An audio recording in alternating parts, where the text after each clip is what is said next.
Roger John Madden, Acapulco, Mexico, sitting in the doorway of my little tiny house at the western edge of the Pueblo. This part of the Pueblo was cleared from jungle about 8 years ago, and it's still, still a little on the rough side.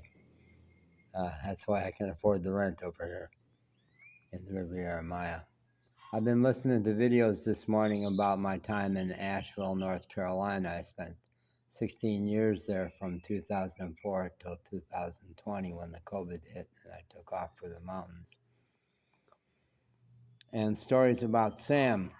My story is that when I left Asheville and went to the high mountains, I never went back except to visit. Bought a camper van and stayed in those high mountains for a year. It was a pretty wonderful time in my life. But I would go back to Asheville. And Sam was the first homeless waif that I took into the camper van and let them sleep it off in the back of the van and get out of the cold. 7. It was a total of 7. Asheville and actually through the Southwest. Sam was the first and the most important, the most critical juncture for me. She was 10 days in 2 different stints riding in the van. And maybe I'll tell the story elsewhere of how I met her and why I felt the need to try to take care of her. The night was getting cold and she was clearly in rough shape.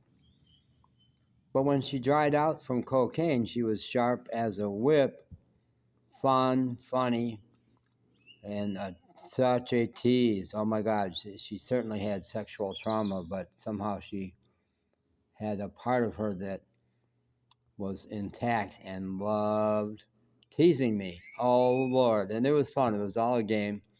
I knew that she was way too vulnerable to ever take advantage of, but she would get me hot and laugh. Yeah. I was following her across the street at one point, and I took a picture of a sign, parking lot, and I showed it to her, and I said, "This is my motto with you, Sam," and it said, "Do not enter." But I was back in Asheville and looking for her again because I worried about her. And Asheville's beat up now from storms from Hurricane Helene, badly beat up.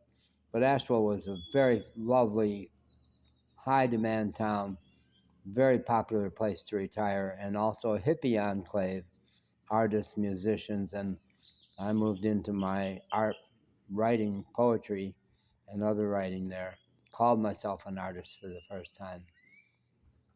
So it was quite a lovely town. But I had worked as a cashier in a gas station for a year with a wonderful boss, Jim, who had grown up on the mean streets of West Asheville back when it was tough. It was a rough area. At this point, it was all up and coming. It was young families and little bungalows and fixing them up. But Sam had introduced me to a part of West Asheville that was still pretty rough. The street where she used to street walk and big housing project across the way. And her aunt lived right at the end of that street, and we had gone to visit her aunt once or twice. So I went back and tried to ask her aunt what she knew, and I was pretty sure she was there and not answering the door. So I went back on the main street that had a convenience store and a couple other shops. And I was asking, you know Heather so-and-so? And got one sharp, young black guy says, "Yeah, I know Heather. Why?" "Well, I'm a friend of hers and I'm trying to catch up with her. What's it worth it to you?" So I gave him $5 and he says, "I'll take you to it. I know where she hangs out every afternoon." So we went back in the projects, huge housing project. I had never known it was there in 16 years in Nashville. And we go up to the door and the door opens and he goes up and negotiates. And then he comes back and says, "Okay, you can go on up." And he takes off.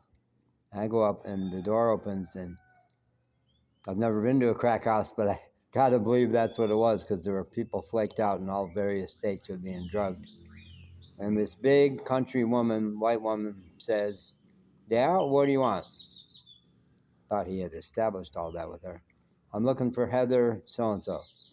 And she looks over at another big white woman, country woman, and says, Doris, you ever heard of a Heather last name?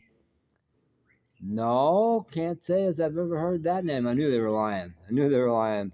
But I was saying, God, if you get me out of here alive, I'm going to give up this whole crazy search for Sam. So I stumbled back to my van and said, can't do it. I'm not going to. I thought I'd go through the gates of hell for Sam, but number one, nobody seems to know where she's at, or else they're not going to tell. And I'm valuing my life right now. I ain't going back.